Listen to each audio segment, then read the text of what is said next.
At narito na naman ang mainit na balita mula sa mundo ng social media natin sa inyo ni Madam Chika.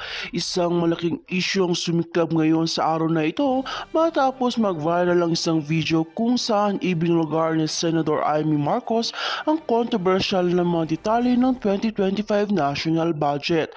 Ayon sa kanya, may mga kabastustagan na mga hindi tamang pondo sa nakapaloob dito.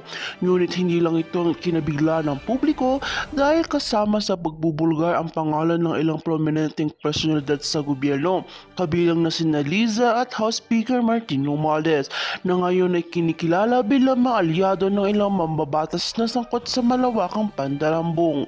Ayon kay Amy Marcos, ang 2025 budget ay naglalaman ng pondo na hindi ayon sa planong nakakarami.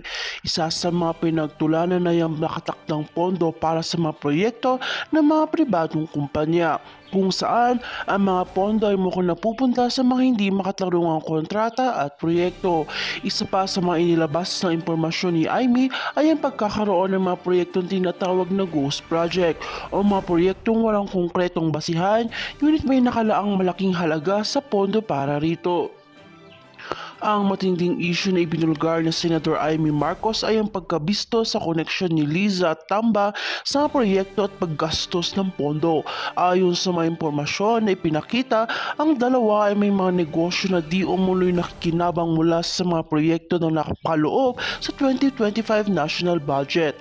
Ang mga negosyo nila ay nagkaroon din ng di umuloy kasunduan sa mga lokal na opisyal na naging daan upang magamit ang pondo para sa kanilang pansariling interes. Nagkaroon ng mga seryosong reaksyon mula sa publiko at mga eksperto sa ekonomiya ukol sa isyung ito. Ayon sa mga ekonomista, ang ganitong klaseng kalakaran ay nakakapinsala sa bansa at sa mga mamamayan dahil sa mga pondo na dapat sana ginagamit para sa mga tunay na proyekto para sa kapakanan ng ating bansa.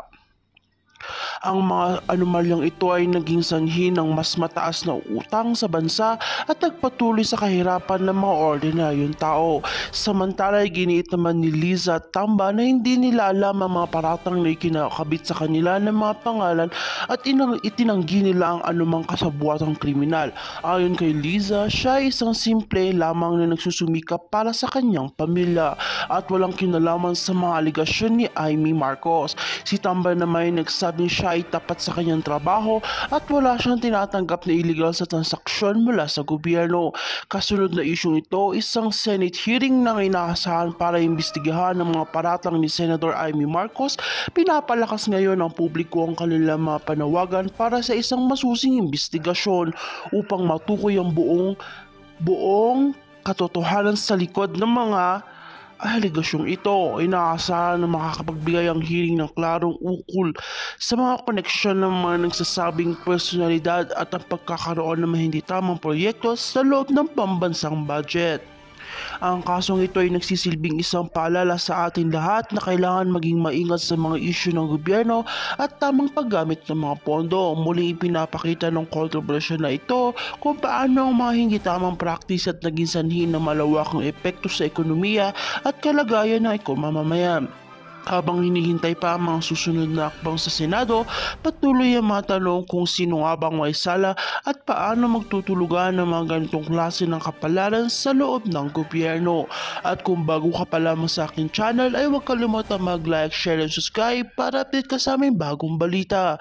At para naman sa karagdagang impormasyon, narito po ang buong video.